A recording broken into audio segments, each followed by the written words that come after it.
Creo que hay algo, una primera pregunta que nos podríamos hacer es, pongamos que uno vaya a las redes sociales con buenas intenciones, con ganas de participar en un discurso argumentativo, de decir, a mí me parece, uno puede tener una posición más fuerte, más débil, pero una posición firme, y ir a una discusión con otro y decir, bueno, yo considero esto, y aprovecho ese espacio del acceso a la palabra para discutir en buenos términos, y pongamos que hay otro que quiere ir a romper el debate, que quiere ir a sacar al otro de la cancha, a dejar tierra arrasada, a, ¿cómo se dice?, a liquidarlo públicamente desde la palabra. Bueno, ¿cuáles son los incentivos que nos brindan las redes sociales y qué va a pasar con uno y con otro? Seguramente el que tenga buenas intenciones, pero no es un tipo que tenga el cuero ultra duro, digamos, bueno, en algún momento va a decir, ¿para qué me voy a meter en este lío, no? Y el que tenga la otra intención va a seguir haciéndolo sin demasiadas consecuencias y con bastantes premios, digamos, ¿no? O sea, si uno lo mide en términos de incentivo, las redes tienen más incentivo, es más fácil para los que salen a romper que para los demás, ¿no? Entonces, bueno, ¿quién gana ahí? Y no por nada hoy, digo, si hace 15 años se pensaba que Internet era el lugar de la horizontalización de la palabra, democratización para que todas y todos podamos hablar más, tengamos un debate más informado, etcétera, etcétera. Hoy lo que prima, para mí son las dos cosas, ¿no? Pero hoy lo que prima es la pregunta de si no es un riesgo para la democracia. ¿Tienes una respuesta o es una simple pregunta? Bueno, no, yo creo que es una parte nada más, ¿no? O sea, es una parte de los riesgos a la democracia. Sin dudas, las redes sociales han permitido correr el horizonte de lo que es decible y pensable públicamente en todos lados.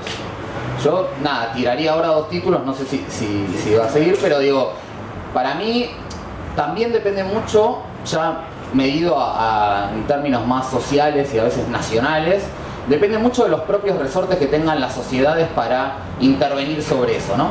O sea, las redes tienen incentivos que tienden a eso, además de un montón de cosas maravillosas que tienen las redes, tienen esa cuestión, que, bueno, podríamos definir en tres cuestiones, ¿no? Un extrañamiento grande respecto de los otros, lo que se llama homofilia, que es que siempre estás con gente que piensa como vos, y, bueno, esta idea de sentirte siempre mayoría, aunque sea muy poco, ¿no? Y en ese lugar estás como cubierto, o sea, podés decir lo que quieras y no importa. Bueno, ¿qué hace, para mí, dos actores fundamentales y un tercero clave, pero más difícil de ver claramente en un lugar? ¿Qué hacen? Dos actores que siempre fueron fundamentales para el debate público en todos los países, aunque tenemos plataformas globales, nuestros debates se siguen articulando nacionalmente. ¿Qué hace la política institucional de cada país? ¿Y qué hacen los medios tradicionales? ¿Sí? Los medios tradicionales que siguen siendo fundamentales, no solo porque tienen la posibilidad de generar narrativas, sino también porque son gran parte de los que brindan mucho de lo que se discute en esos medios digitales y en esos medios y en las redes sociales, ¿no? ¿Qué hacen esos dos actores y qué está dispuesto a tolerar cierta sociedad en algún momento? Digamos, si pudiéramos pensarlo, mucho más difícil de definir, ¿no? Está bueno. Antes de dar la palabra a Victoria, me quedé pensando en la definición tuya de que son las redes un riesgo para la democracia. Es una apreciación que a mí, por lo menos, me inquieta. Tirame un par de... No, claramente. Sí. ¿Dónde está ese riesgo? No. Yo digo, quería decir cómo... ¿O es una provocación? No. Es un poco una de las discusiones que están hoy teóricamente muy fuertemente.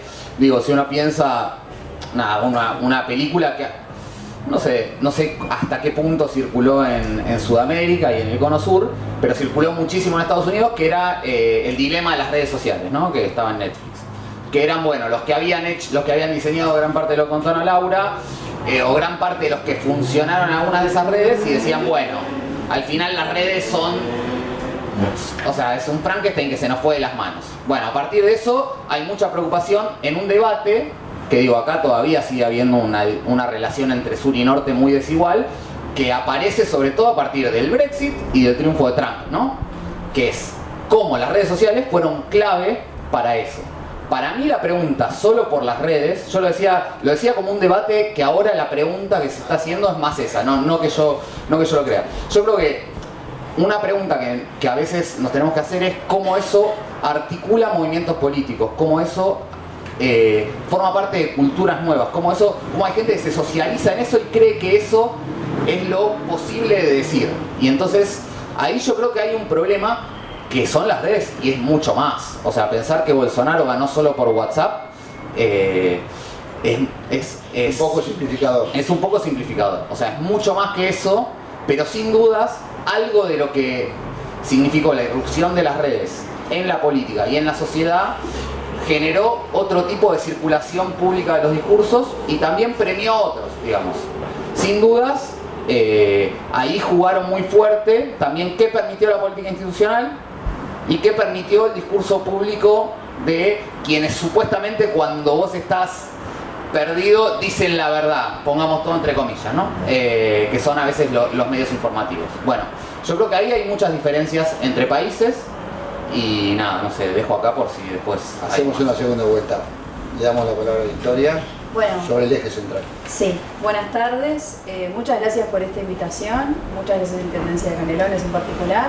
Para mí, además de compartir mesa con ustedes, que obviamente es un honor, con Ana Laura compartimos muy seguido mesas, con Iván es la primera vez, también es, digamos, un honor porque yo me crié en Canelones, así que para mí estar en un evento acá y es la primera vez. ¿De ciudad? En Parque de Plata, no llegamos a Ciudad. Claro, Parque de Plata. En una localidad, digamos, ¿no? Parque de Plata, municipio de Parque de Plata. Municipio, ahí va. Se paran cuando digo Parque de Plata.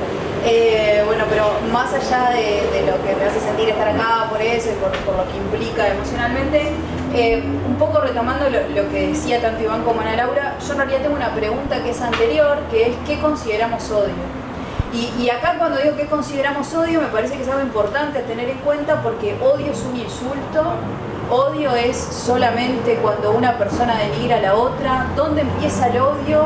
Y, o sea, ¿dónde termina quizás el enfrentamiento público que puede ser negativo? Y dónde empieza una categoría de la cual hablamos bastante los que estudiamos o por lo menos leemos a otros que trabajan académicamente, que es un término que se usa mucho en la academia ahora, que es la incivilidad, que es esta cosa de todo comportamiento que, digamos, por contraposición no fomenta un discurso cívico, ¿no? O sea, ¿qué vendría a ser? Y acá hay como varios matices, ¿no? Porque la incivilidad incluye el odio, quizás en su extremo más maligno dentro de la incivilidad está el odio, pero hay otro conjunto de prácticas y de discusiones que están dentro de lo que no nos gustaría que pase en el debate público, y acá me reduzco a la política, ¿no? Porque también la convocatoria decía, bueno, si esto en las redes sociales, en internet circula un montón de debates más que por suerte trascienden a la política y que tienen que ver con todo otro montón de cosas, y la política es solo una cosa muy chiquita, muy significativa porque es lo que hace nuestra forma de convivir y afecta a nuestro pacto social, pero es una conversación pequeña, quizás de las más pequeñas, no sé si de las más pequeñas, pero no es la más significativa. Pero bueno, volviendo a esto de qué es la incivilidad, es un conjunto de prácticas o de discusiones o de formas de tratar al otro, que es esto que decía Ana Laura, son personas con personas, más allá de que pueda tener una granja de bots atrás. Y bueno, y es dónde empieza la incivilidad y dónde termina el discurso público de la campaña con un tono negativo. Porque supongamos esto, yo estoy en un debate público de un candidato contra otro, de una candidata contra otra, y una candidata o un candidato tiene una causa de corrupción. Que su contrincante le diga corrupto, ¿es incivil o es solamente una campaña que se está firmando en desprestigiar al otro desde un plano negativo? Yo tiendo a pensar de que eso es solo una campaña que trata de desprestigiar al otro desde un plano negativo, que podemos tener discusiones sobre si queremos que nuestro discurso público vaya en ese sentido, pero eso está lejísimo de ser odio.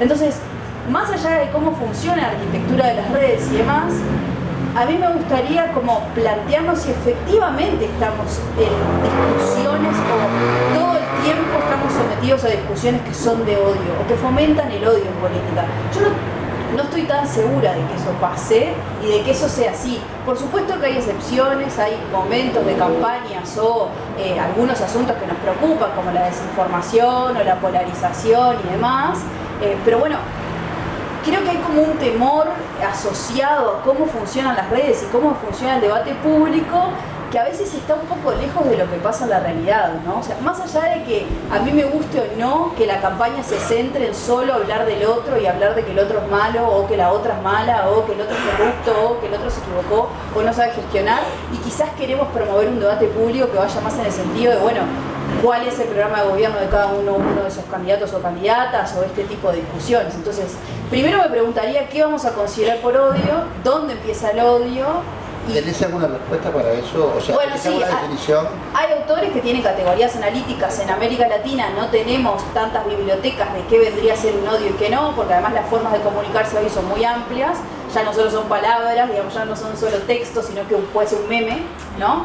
Un meme mostrando a un candidato o una candidata en una situación extremadamente ridícula, puede ser algo que entendamos como odio. Esa es la pregunta, ¿la ridiculización es odio? Bueno, no necesariamente, ¿no? Porque también el humor, digo, ahí entramos como en otra discusión, que si empezamos a decir que cierto tipo de humor podría ser un discurso de odio, podemos atentar contra otras instituciones como la libertad de expresión. Entonces no es tan simple, no es solamente decir, bueno, esto es odio, la arquitectura de las redes fomenta este tipo de discusión, premia esto y se soluciona fácilmente. O sea, son discusiones un poco más profundas que nos debemos como sociedad. Volviendo a tu pregunta de si sabemos qué es el odio, cómo podemos categorizarlo, sí, algunos autores llegan como, bueno, mínimos acuerdos, de decir, bueno, si a una persona no sé, se miente sobre ella, se la insulta de manera recurrente, hay un tema de frecuencia también, ¿no? De, bueno, si siempre es el mismo insulto, si hay una desinformación sobre el otro y demás, bueno, podemos considerarlo que se está promoviendo el odio, o cuando directamente se dice que, por ejemplo en Argentina, que una política merecería morir. Ahí es clarísimo, ¿no? Es claro, bueno, se está incitando al odio. Ahora, después hay otro tipo de discusiones que son simplemente discusiones negativas y que se promueven de los dos bandos. Esto es, si queremos dividirlo en dos bandos, en toda campaña política hay estrategias específicas para desprestigiar al otro. Y ese desprestigio del otro no necesariamente es odio. Yo puedo estar de acuerdo, ¿no? De si quiero que la discusión pública vaya en ese sentido, repito, pero digo, esto es como parte y bueno, yendo a tu pregunta, es un camino inexorable, coincido con los dos, no es inexorable, o sea, tenemos espacio para fomentar discusiones públicas de otro tipo, también todos nos debemos una reflexión de cómo nos comportamos, ¿no? O sea, de cómo es nuestro comportamiento en realidad, más allá de cómo me premia o no la plataforma, porque las plataformas y sus arquitecturas también, esto es como un juego de acción colectiva. Si todos pasáramos a comportarnos de otra manera, o sea, si lo hiciéramos, la plataforma tendería a cambiar su algoritmo porque no va a querer perder a todas esas audiencias hablando de otra forma. Entonces yo sé que quizás es el mundo de los polis lo que estoy planteando, ¿no? Pero si todos revisáramos un poco esas acciones, o qué tipo de candidatos o candidatas estamos promoviendo, qué tipo de política estamos promoviendo, porque esto es habitual. Yo trabajé en campañas políticas durante 5 años en América Latina, y la pregunta número 2 de cualquier equipo de campaña es, ¿y cómo hacemos para destruir al otro? Y vos me hacés unos memes ahí para destruir un poco al otro, es la pregunta número 2. Número 2.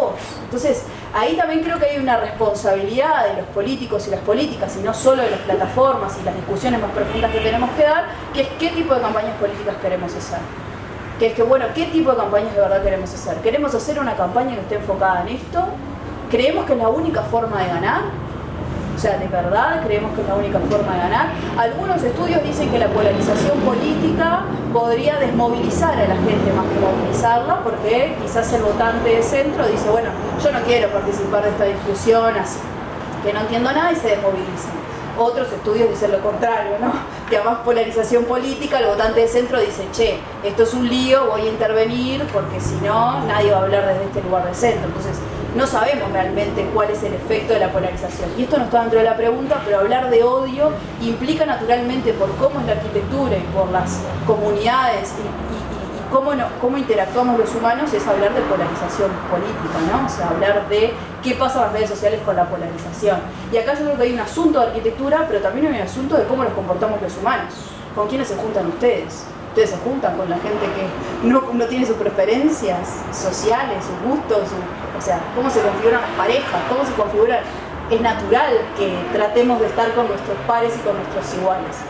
Entonces, algunas cosas, algunas premisas de ese miedo a internet que hubo sobre todo a principios del 2000, capaz que de 2010 en adelante, 2018 en adelante también, de bueno, todo era culpa de la arquitectura de las redes, todo era culpa del filtro burbuja que me dejaba a mí encerrado y no me permitía a mí discutir con el de afuera. Y hoy estamos un poco en discusión porque es, ¿ustedes quieren discutir con el de afuera? ¿O en realidad terminan bloqueando a todo el que no les interesa y solo siguen a los que les gusta? Y solo conversan con esa gente. En su vida cotidiana, ¿cuántos asados se comen con personas que no piensan como ustedes? O sea, no sé, a mí me cuesta culpar tanto a los medios digitales, más allá de que sí hay un asunto de cómo está configurado el negocio y cómo se premian algunas discusiones por encima de las otras, pero también hay algunos comportamientos que son muy nuestros, ¿no? ¿Cuáles son las notas que tienen más clics en los medios? Las notas de la farándula, las notas que muestran a la vedette en bolas. El accidente con el tipo de Exacto, y eso solo culpa de la arquitectura de las redes, de internet. Yo la verdad que extraño lo que internet pudo ser, porque nunca fue. Pero creo que todos extrañamos quienes nos crió internet. Yo siento que a mí me crió Canelones e internet solamente. La playa internet. Claro, yo esa promesa la compré. Yo quise ese mundo horizontal en el cual la democracia iba a ser para todos y para todas, iba a estar al alcance de la mano. En algunas cosas creo que está más al alcance de la mano, igual que antes. O sea, creo que internet tiene problemas, pero igual sigue siendo una buena noticia. O sea, creo que no tenerla sería una mala noticia, no tener la red, digamos. No sé si contesté algo. Yo creo que este debate se va a cualquier lado, ¿no? Porque, digamos, no, pero estamos metiendo tantas cosas, o sea, el asunto de lo que decía Victoria, o sea, las redes son generadoras o son catalizadoras de comportamientos sociales que tenemos habitualmente. Poner el ejemplo de con quién nos juntamos para comer un asado, con quién. Por otro lado, también lo que se planteó acá es una mirada, de algún modo, ¿cómo hacemos para salir de la mirada naif que hay con respecto a las redes? O naif o totalizadora, ¿no? Aquello de que las redes sí vinieron a democratizar todo, a horizontalizar todo, nos dimos cuenta que no, así como el odio. Ahora cualquier respuesta que haya con respecto a esto no me gusta es discurso de odio. Bueno, sobre eso. Dale. A mí me gustaría decir algo. No cualquier cosa es discurso de odio, por supuesto que no. De hecho, hay dos cosas que definen... ¿Cómo podemos anular el debate a través de por eso? eso? Pero ¿no? hay dos cosas interesantes sobre eso, que definen el discurso de odio. Una, el discurso de odio debe proponer una incitación al odio, ¿no? Si yo me tatúo determinadas cosas, hubo un debate no hace mucho sobre un tatuaje que a mí no me hace ninguna gracia, como decía Victoria, hay cosas que me pueden gustar o no, pero no son odio porque a mí no me gusten. Tatuarme algo en la piel, en un lugar que no se ve, ¿no? Si es mi piel, no es incitación al odio. Porque cuidado con policiar la piel del otro, porque atrás de la policía de la piel del otro viene la policía de la piel tuya, ¿no? Yo no creo que toda cuestión que nos molesta sea odio. Primero, y desde el punto de vista legal, ¿no? La definición legal de discurso de odio en los países que contemplan la definición de discurso de odio, tiene que haber incitación. Tiene que haber, porque lo interesante es, el discurso de odio no es para el odiado, es para los odiantes. Cuando yo digo públicamente, determinadas personas no merecen vivir porque tal cosa, no estoy hablándole a esas personas. Estoy hablándole a otros que están callados, pero intuyo, piensan como yo, para que nos agrupemos. Y ahí hay una cuestión de las redes que entiendo que es nueva. Porque yo digo esto y uno dice, bueno, eso siempre existió, ¿no? O sea, desde los nazis, para arriba y para abajo, siempre existió. El punto es que las redes permiten cuestiones que tienen que ver con poder construir ese tipo de cosas. Eso, primero, son transnacionales, como un poco decía Iván, ¿no? Nosotros seguimos teniendo discusiones nacionales para un fenómeno que es ampliamente transnacional, ¿no? Seguimos discutiendo legislación en un país. Imagínate si sos un país como Uruguay, 3 millones de habitantes, allá abajo, ¿no? O sea, legislar lo que quieras. O sea, Zuckerberg no va a venir acá, pero de hecho, en las elecciones pasadas hubo denuncias por circulación de desinformación y malas prácticas durante la campaña y pedidos de información a Facebook que nunca contestó. Y así seguimos, porque no contestó. Zuckerberg va al Congreso norteamericano, eventualmente va a Europa, pero acá no va a venir. Entonces, aplicar legislación nacional para un fenómeno transnacional ya es un problema. El otro fenómeno que yo creo que tiene que ver con Internet, que cambia la configuración de cómo funciona el discurso de odio, tiene que ver con no hacerme responsable, con poder construir una comunidad de gente que se odia, esto de hablarle a los otros odiantes, sin ni siquiera exponerme yo. O sea, ni siquiera tengo que decir cómo me llamo, ni siquiera te tenés que enterar quién soy, ni siquiera pongo en riesgo mi identidad. Hablando de esto con Javier Massa, filósofo, él me decía, porque te pueden decir que el Ku Klux Klan se tapaba la cara, sí, pero en los pueblos sabíamos todo más o menos que estaba atrás del trapo, ¿no? O sea, más o menos. Ahora, yo puedo estructurar y dialogar con grupos de otros países, de otras ciudades, de otros grupos, estructurar un conjunto de personas, también con cierto margen de error, por esto de que puede parecer que somos más de lo que somos, ¿no? Pero puedo conectar con otros odiantes y armar estructuras sin ni siquiera poner en juego mi identidad, sin hacerme, con todo lo que ello conlleva, con hacerme responsable de ser yo el emisor de determinado discurso de odio. Entonces a mí eso me parece que es una cuestión que queda sobre la mesa, que está bueno discutir en tanto discurso de odio, porque es nueva. Hay otras cosas que no son nuevas, pero esa me parece que es profundamente nueva y tiene que ver con lo que decía Iván, lo que planteaba Iván como pregunta, si las redes o si Internet pone en riesgo la democracia. Yo creo que Internet no es lo que queríamos que fuera, no, pero es un montón de cosas que están muy bien y en la balanza, para mí, sigue estando más lo positivo que lo negativo. Pero lo que pasa que Internet no es, o sea, no solo no es el lugar horizontal donde todos estamos juntos, sino está intermediada, cada vez más intermediada.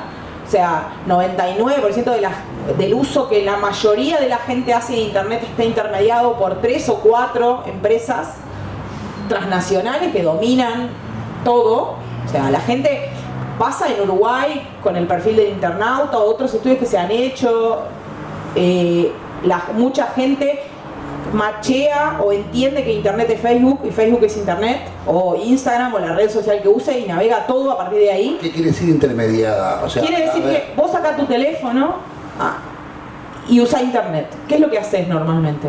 Abrís Google. Ahí tenés una intermediación clara. Los resultados de Google están ordenados con determinados criterios, pero vos estás navegando intermediado. Eso no es... No estás yendo a un lugar porque vos querés. Estás yendo a un lugar que puede... De nuevo, tiene un montón de cosas positivas, porque algo no somos bobos, por algo lo estamos incorporando. O sea, si yo buscara una si ustedes usan, por ejemplo, un buscador como... Hay uno que se llama DuckDuckGo, hay varios que no están algoritmizados. Y vos buscas una panadería y no te aparece la de la esquina de tu casa, te aparece una que está en la loma del Toronjo. Bueno, no te queda muy cómodo. Entonces, por algo aceptamos eso. No es que somos tontos, pero ahí hay un proceso que intermedia. Cuando navegamos en una red social y cliqueamos los links de un medio de comunicación, de una página, de un lugar, estamos intermediando. Cuando usamos Reddit, estamos intermediados. Entonces, gran parte de nuestro uso de Internet, por no decir casi todo, está intermediado. Entonces esa idea, por empezar, esa idea de que vamos a donde queremos, como hoja que lleva el viento, no es cierta. Y lo otro es que, y es muy positivo, es lo que se democratizó, es la creación y el desarrollo de contenido. ¿No? O sea, yo puedo hacer un vivo acá levantando un celular con un selfie palo, ¿no? Y antes me tenía que conseguir una camioneta que costaba $30.000 con un satélite y todos los papos y no podía. Antes, para poder emitir información tenía que tener plata para conseguir una licencia de una radio o para poner una planta impresora de un diario, ¿no? Etcétera. Ahora me cuesta un alojamiento en servidores y alguna cuestión de protección de seguridad, pero son 2 mangos y puedo emitir información. Ahora, Internet está llena, es un cementerio de blogs y páginas y posteos que no mira nadie, porque lo que no está democratizado en el sistema actual es la distribución. La distribución de información está en manos de un oligopolio de 4 o 5 empresas que son las que intermedian. Entonces, yo creo, estoy muy lejos de ser apocalíptica, amo Internet, amo las redes. Desde el punto de vista personal, incluso les debo mucho, ¿no? Así como Victoria le debe a Parque del Plata y a Canelo, yo le debo a las redes sociales también, ¿no? reconozcamos. También le debo a Parque del Plata, quiero decir, mis padres se conocieron en Parque del Plata, así que no podía estar sentada acá si no existiera Parque del Plata. O sea, me paro. ¿Verdad? Ya vemos que Parque del Plata, no, ya está. Pero lo que creo es eso, ¿no? Como empezar, yo creo, capaz que estoy en el mundo de los ponis con Victoria, yo lo que creo es que el primer paso para solucionar muchas de estas cuestiones es entenderlas. Por eso digo que la transparencia es una cuestión clave y central. Es entender, los algoritmos, por ejemplo, están sujetos a copyright. No podemos saber lo que tienen adentro. Entonces nadie está planteando que Chávez es la culpa de todo, pero no podemos ver lo que está adentro. Entonces el planteo es alfabetizarnos, entender el funcionamiento, ser conscientes que estamos intermediados, hacer la prueba de ir, algunas veces usar DuckDuckGo y otras veces usar Google, porque bueno, quiero ir a la panadería de la esquina, ir tomando decisiones con un poco más de ciudadanía digital, en términos de entender y salir de esa etapa cuasi infantil de adquisición de internet, donde nada, confiamos como confía un bebé en que todo está bien y el mundo es un lugar hermoso. Ni eso, ni... Para mí hicimos como las etapas de un humano, ¿no? Pasamos de esa infancia de creer que todo está perfecto a una adolescencia donde es toda una porquería y nos vamos a morir mañana y mis padres son dos idiotas, a una adultez sana, donde entendemos que las cosas las tenemos que ir entendiendo para manejarlas. Creo que debíamos caminar como ciudadanía, como sociedad, como países, hacia un lugar parecido a ese. Y dejo de hablar así, habla Iván un rato. Bueno, sí, en otras épocas me acordé de Laura porque no había alguna materia en las facultades que te enseñaban a cómo leer los medios de comunicación. Sí. Capaz que habría que, digamos, Ahora se instaurar algo que... Ahora se llama Media Literacy, porque todo eso. se llama en inglés ahora. Perfecto. Y se llama Media Literacy. Y hay montones de movidas, en particular en el mundo anglosajón, pero estaría bueno empezarlo a hacer acá, que tienen que ver con incluir ese tipo de materias en el liceo y en la escuela. Empezar a educar a la gente, porque hay una cuestión ahí, es que hay que empezar a entender qué cosas están a tu alrededor en internet para entender qué es creíble y qué no, que evaluarlo. Iván, no sé, Ana Laura tiró 10.000 cosas, ¿no? Pero yo digo, tiró la cosa, me quedé pensando en el término de, yo lo traduzco como el manijero, aquel que da manija, digamos, en favor, pongamos de discursos de odio, por llamarlo de alguna manera, pero se oculta.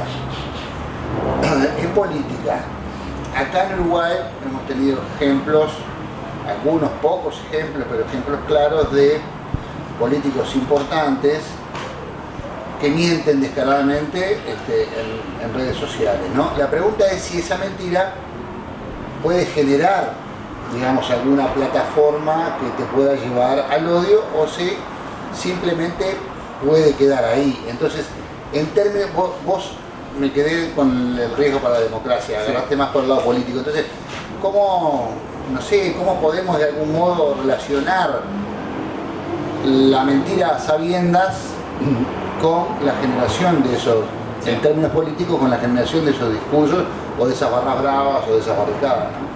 Sí, yo no sé si se nota, pero estoy tratando todo el tiempo de escaparle a la idea de hablar del odio, digamos, y tratar de encararlo de otro lado, lo cual no quiere decir que no exista, pero no es quizás donde me siento más cómodo, solo por lo menos algo de una limitación personal, pero creo que hay algo más institucional, sistémico, cultural, que está pasando y que tiene que ver, claro, quizás más con la democracia, digamos.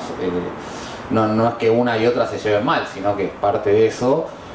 Digo, nada, la ciencia política que ha estudiado la caída de la democracia en una región donde la democracia no ha sido del todo fuerte, aunque tenemos años de democracias. Bueno, una de las cosas que mide es, o sea, que la democracia se cortó en nuestros países cuando no hubo una fuerte preferencia normativa por la democracia. Es decir, cuando no hubo un momento donde los actores dijeron, bueno, la democracia puede no ser lo mejor. ¿Arrancamos de nuevo? Bien. No, pero digo, hay como tres características que marcan un paper clásico. Cuando se rompió la democracia, estaba bien, hay tres cuestiones en América Latina que jugaron. La radicalización política de ciertos actores, la no preferencia normativa por la democracia, es decir, está la democracia y no está la democracia. Si gana, o sea, digo, estoy un poco justo en el día en el que estamos, ¿no? Pero digo, los resultados de las elecciones se respetan siempre. O sea, respetar los resultados cuando ganás, bueno, fácil, ¿no? O sea, justamente la idea es que los respete cuando los perdés. Y una tercera cuestión que influyó muy fuerte en América Latina es el clima regional, digamos.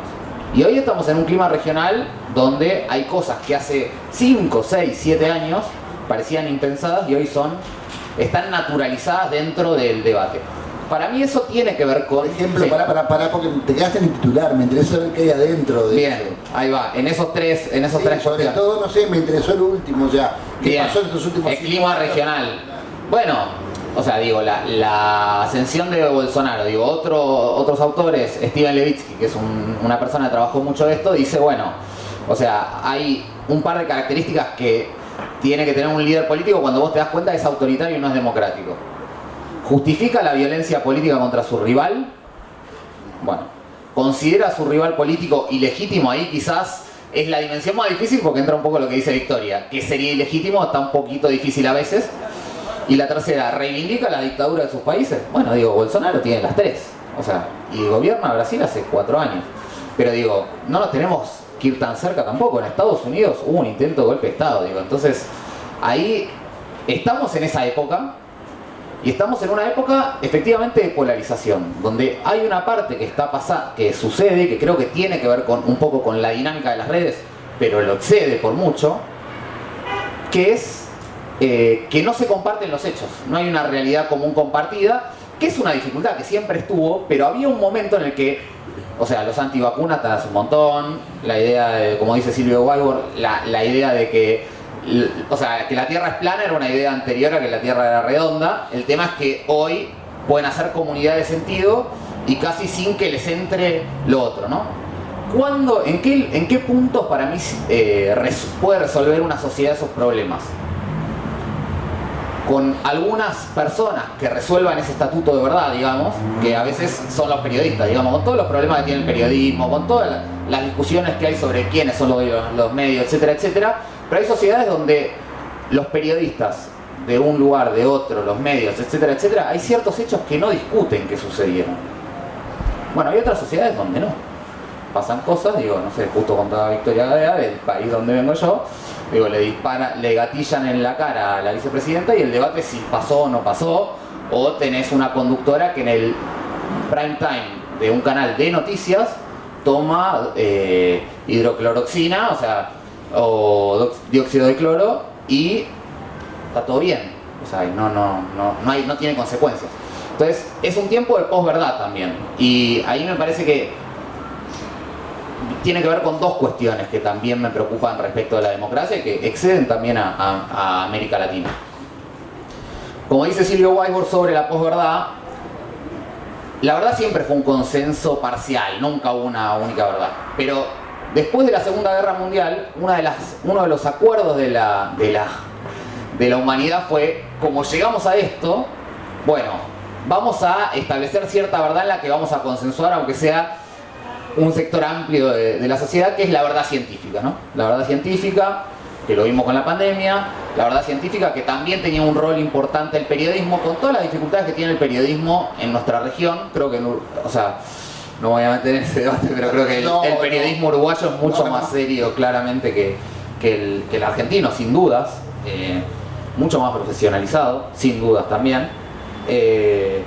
Digo, pero hay algo del estatuto de verdad, donde lo que antes llamamos la verdad es solo una opción.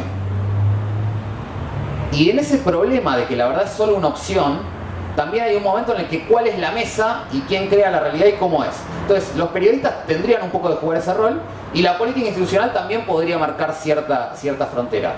No me es ajeno, conozco, estoy estudiando un poco la polarización política en Uruguay, las redes y qué sé yo, que hay ciertos actores que en Uruguay están teniendo un rol de romper el debate, como sucede en otros lugares. Hasta ahora lo veo más excepcional que en otros casos. Y una cosa que para mí es llamativa, que lo tiro acá, no sé por qué, pero me parece que está bueno para pensar, es en Uruguay, que quizás no es contraintuitivo, sino que es bastante intuitivo respecto a Uruguay, el mapa de las redes sociales de las élites políticas es exactamente igual o muy parecido al mapa de las élites institucionales, de las élites políticas institucionales. Digo, no es contraintuitivo porque de Uruguay uno podría esperarlo, pero digo... ¿Qué quiere decir eso? Explicámosle. El mapa de las redes, dale. que entre paréntesis, siempre cuando decimos que hicimos un estudio sobre redes, es Twitter, ¿no? Claro. Pero bueno, acá que estamos hablando de élites políticas tiene sentido porque es la red más politizada y donde están las élites. Sí. Básicamente quiere decir que El presidente. está articulado en torno del presidente, que hay una distinción muy fuerte entre el Frente Amplio y la coalición multicolor, o sea, muy tajante, o sea, analizando, o sea, se armó un río, no sé si llega a ser el Río de la Plata, pero un río considerable entre unos y otros, en función de quiénes interactúan con quiénes, que para mí también tiene alguna dificultad, incluso en el país de los consensos, ¿no? Incluso en Uruguay, que es esto también visto como un extranjero absoluto, digo, esta idea de que se juntan los partidos, de que debaten, de que van al comité de base, etcétera, Yo te voy a etcétera. preguntar si Uruguay es el país de los consensos, es una cosa que yo visto me desde quedo- afuera Claro. sí, y según el análisis de Bidem, que es una consultora que mide la polarización política, Uruguay es el país menos polarizado del mundo según la encuesta del año pasado. Eso no quiere decir que no haya polarización en Uruguay, porque eso es lo interesante quizás de ver ahora, ¿no? Pero bueno, justo iba a decir algo que no me acuerdo qué era, pero ya hablé un montón. Pasó ahí, vamos a dar la palabra a Victoria con respecto a no sé qué, cuál de los ejes que van a tomar o querés imponer uno nuevo. Yo no sé si tengo algo más para aportar. ¿No? Tengo serias dudas de si tengo algo más para aportar en esto, porque siento que se nos fue un poco el eje del asunto. Claro, sí.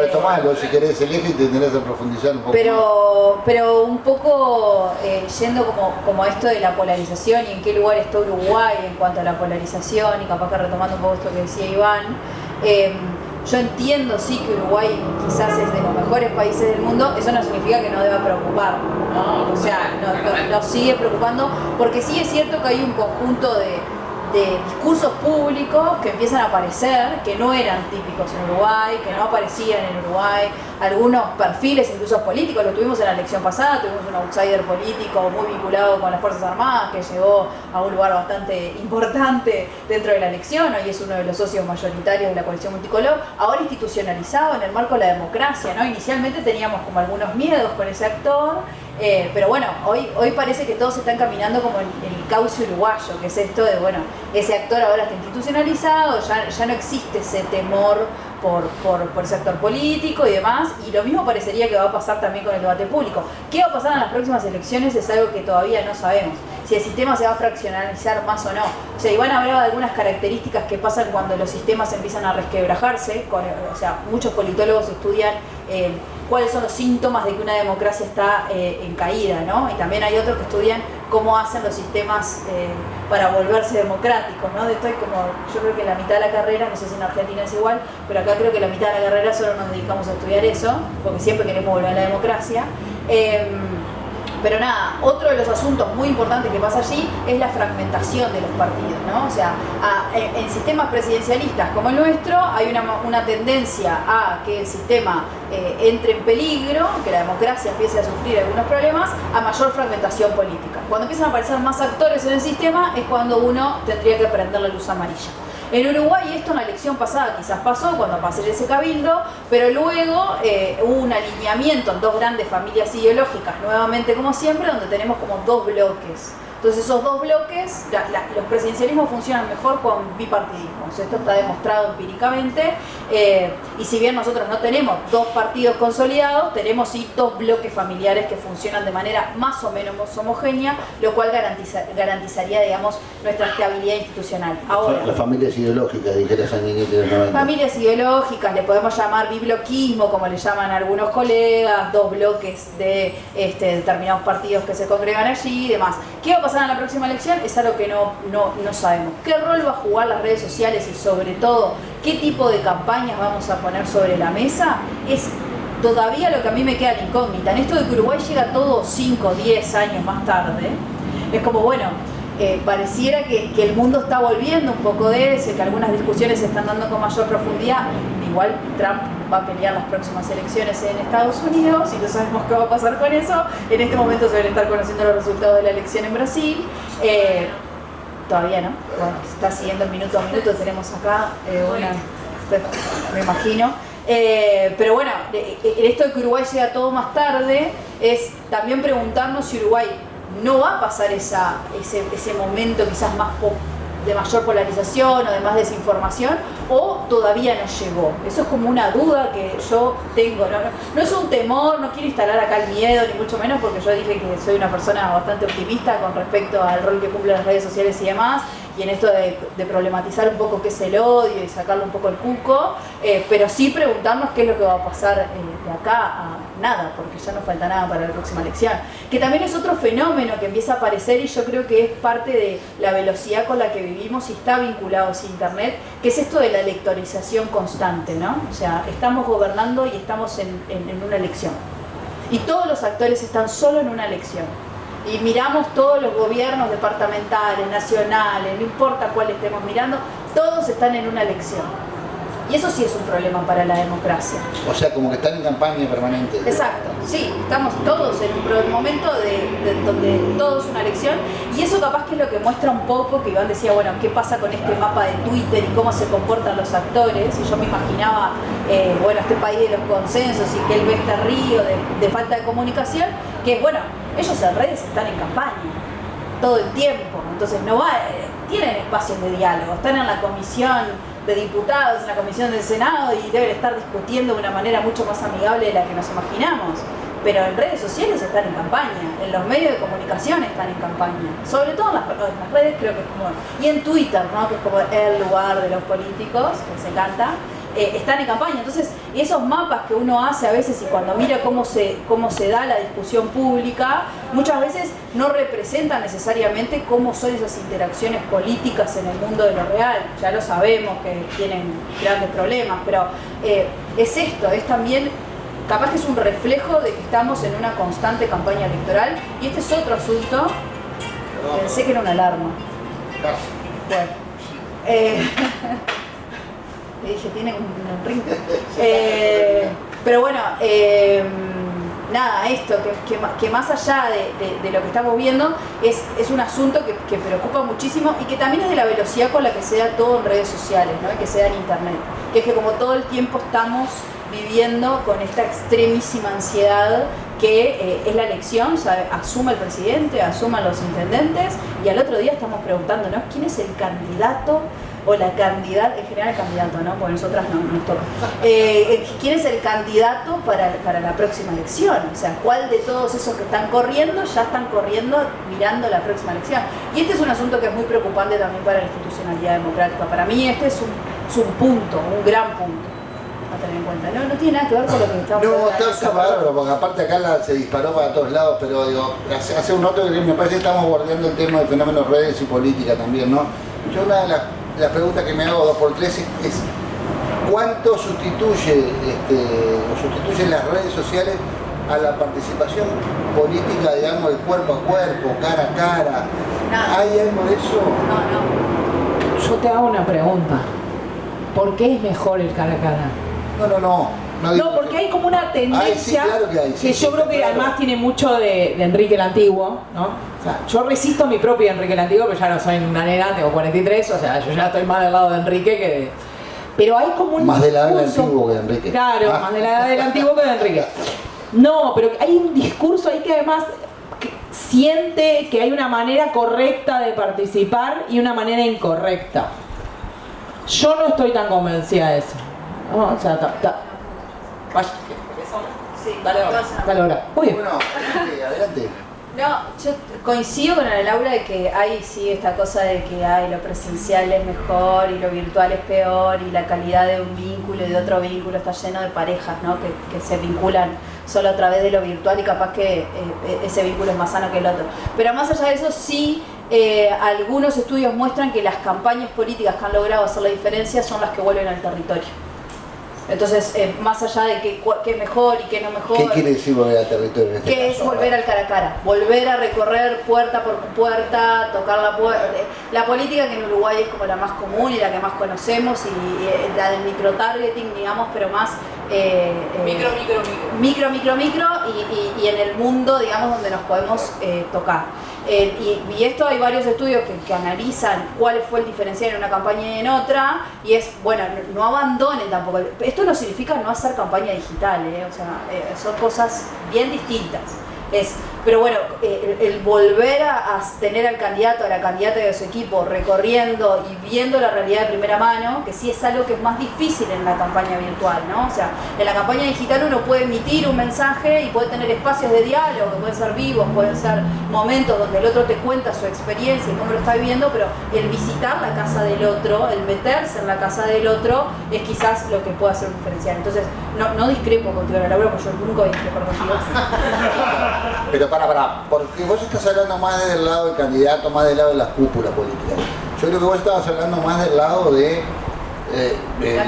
la gente común, la militancia Yo tampoco común. estaba ¿no? defendiendo la militancia digital y defenestrando la militancia caminante. Lo que digo es que yo suelo ser resistente a discursos que en general además tienen mucho de como de todo tiempo pasado fue mejor y como de los jóvenes son tan boludos que se quedan en la casa y te militan en Facebook y no salen de la puerta, ¿no? Que a mí me producen como una cosa como de, bueno, se puede hacer todo y yo creo que cada una de esas cosas cumple funciones diferentes bien usadas. De hecho, no se hace lo mismo, eso lo tiene muy claro Victoria, no se hace lo mismo en todas las redes sociales en una campaña, ni se emiten los mismos discursos, ni se muestra el candidato de la misma manera, ni la misma faceta del candidato se explota en una red. No en vano esto, de todos los estudios que se hacen son sobre Twitter, eso tiene la explicación que decía Iván de que es una red muy politizada y la otra explicación es que es la única red abierta. O sea, no podemos estudiar a las otras porque no nos dejan, o sea, entonces también hay un discurso ahí como de, yo no estoy defendiendo Twitter diciendo que es la panacea, pero hay una idea de que es mucho más violento que otras redes porque hay muchos más estudios que efectivamente muestran cosas, pero porque del otro no sabemos nada, ¿no? O sea, no sabemos qué es lo que pasa ahí adentro. Yo no sé, y además, para volver al tema odio y hacer una puntualización con esto que decía Victoria de lo chiquito, ¿no? Para mí la política es muy importante, la democracia es más importante aún, pero el odio se da en otros planos también, y hacia distintos colectivos que no pasan por lo político, y en Instagram hay un montón de odio que pasa por otros lugares, ¿no? En TikTok hay un montón de odio que pasa por otros lugares diferentes y de repente no pasa por esa idea que tenemos del odio, que cuando pensamos en odio vemos la cara de Bolsonaro, la de Trump, ¿no? O sea, vemos como esa cara. Vemos la política. Y a veces el odio pasa por otras cosas, ¿no? Y también se mueve de distinta manera. Entonces, eso. Yo creo que la militancia humana, yo creo además que dividir lo analógico y lo digital también es medio recreativo. ¿Por qué digo esto? Porque antes vos hacías un evento, ¿no? Ponete, nos juntamos nosotros acá, no sé qué, y ¿qué hacías en un evento cuando lo hacías? Entre otras cosas contratabas un camarógrafo, ¿no? O sea, contratabas un camarógrafo porque había que filmar el evento, ¿no? Ahora en realidad no contratas un camarógrafo porque todos los que vienen tienen una cámara.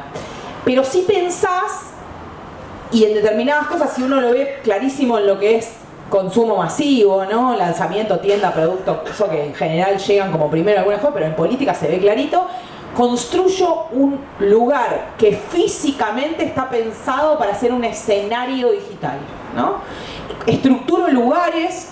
Yo siempre pongo como en la clase el mismo ejemplo porque mis alumnos suelen ir a esos lugares, tipo los lanzamientos de H&M, siempre hay un lugar que tiene como había en un momento que habían puesto esas cortinas de gomas de colores que había en las panaderías cuando yo era chica para que te sacara fotos saliendo con todos los colores alrededor. ¿Eso qué es? ¿Físico o digital? ¿No? Porque está físico, pero está pensado para que vos lo lleves al entorno digital. Yo creo que las campañas políticas y muchas de estas cosas también funcionan en una especie de muñeca rusa, una dentro de otra, donde yo pienso determinadas cosas que parecen físicas pero están pensadas para consumirse en digital, y cosas que están en digital pero tienen un plano físico, ¿no? Hay como un juego ahí que me parece que hay que tener en cuenta. Iván, Me fui de tema de vamos nuevo, a ¿no? darle- Porque- no, ya obvio. está bárbaro, como hay que irse. No, porque se enoja. Bueno, yo me voy para otro lado también. Dale, Vale. dale. ¿Y para dónde quería ir? Ese era el tema. No, estábamos hablando de No, a ver, yo la creo- dualidad, participación virtual, participación Sí. física.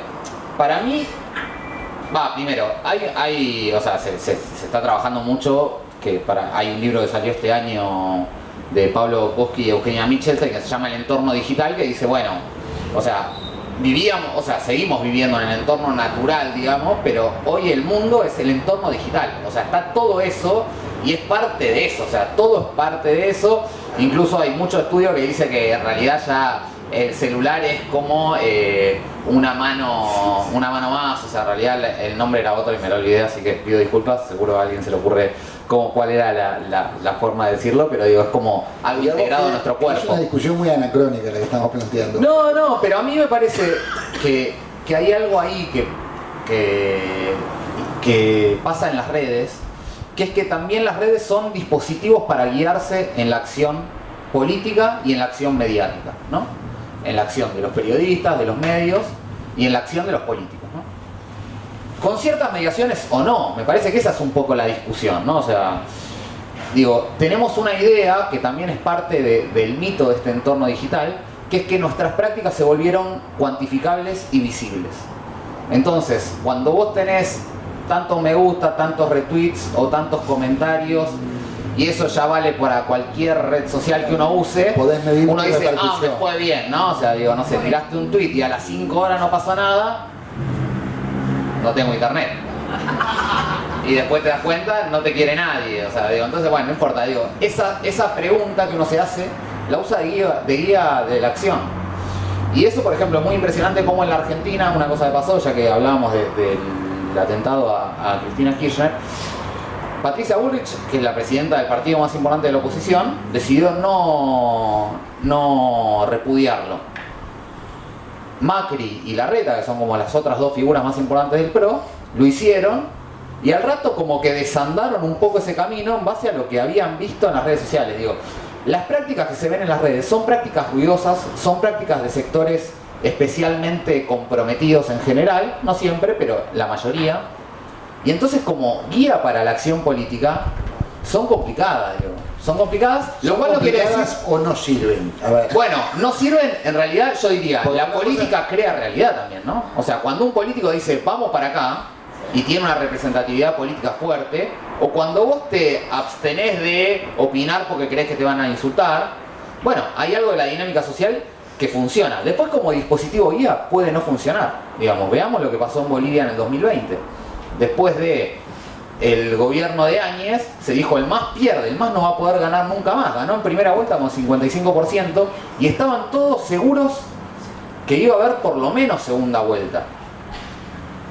Y ganó por más de 26 puntos. Entonces digo, ¿por qué? Porque habían utilizado todos dispositivos sociales, todos dispositivos guía, redes sociales, encuestas, discursos entre sectores que no eran los que votaban al MAS, que no funcionaban, ¿no?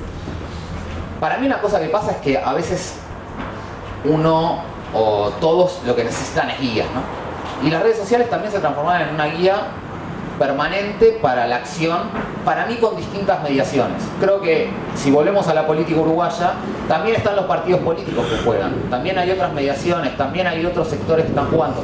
En Argentina, por ejemplo, para mí juega mucho más, e incluso es interesante, me voy un poco para atrás, pero en el 2019, cuando Alberto Fernández gana las primarias, hay un par de periodistas estrella en la Argentina que son muy... Bueno, el periodismo argentino es sobre editorializado, los hechos se llaman canales de noticias, pero son canales de editorialización 24 horas. Básicamente una persona sentada diciéndote qué es lo que opinas. Y los hechos, bueno, siempre están dispuestos a alinearse detrás de esa línea editorial. Bueno, hubo un par de periodistas que dijeron, perdió Macri, nosotros nos equivocamos, ¿no? Cuando se equivocaron, digamos, o cuando dijeron públicamente nos equivocamos, hubo algo que estaba pasando que nosotros no vimos, los que no los apoyaban los transformaron en memes, se rieron de ellos, etcétera, etcétera, y los que los apoyaban llamaron un apagón de medios diciendo que se habían, o sea que... Una traición. Claro, que eran traidores. cuando va la elección que vale, digamos, que es la primera, donde Macri igualmente pierde en primera vuelta, ellos retienen, dicen no, o sea, nosotros nos queríamos, o sea, hubo un mundo que era el mundo cachol, la atrapa a todo, hablarle a todos para que no se vaya, para que nadie se ofenda. Bueno, quisieron hablarle a todos y todos ya no estaban ahí, todos y todas, digamos, ¿no? O sea, hay algo ahí del dispositivo, de lo que usa para guiarse, que para mí depende también de cada caso. Y esa idea que tienen los actores, después hace un poco el mundo que vivimos, ese es el problema, esa es un poco la cuestión. Están las dos cosas, ¿no? No solo construcción de eso, pero es un poco desatención, me parece. Está bueno. Bueno, antes de que nos apaguen la luz, yo creo que y de que nos aburramos todos nosotros mismos, ¿no? Que también es otro riesgo. Capaz que hay alguna pregunta desde ustedes que, no sé, pueda surgir como para cerrar esta mesa. Si la hay, con gusto arrimamos un micrófono y si no hay dudas es porque esto fue absolutamente redondo. ¿O no? Bueno, entonces agradecemos a Ana Laura, agradecemos a Iván y agradecemos a Victoria, y yo me agradezco a mí mismo por haber podido compartir este rato agradable con todos ustedes. Será hasta la próxima.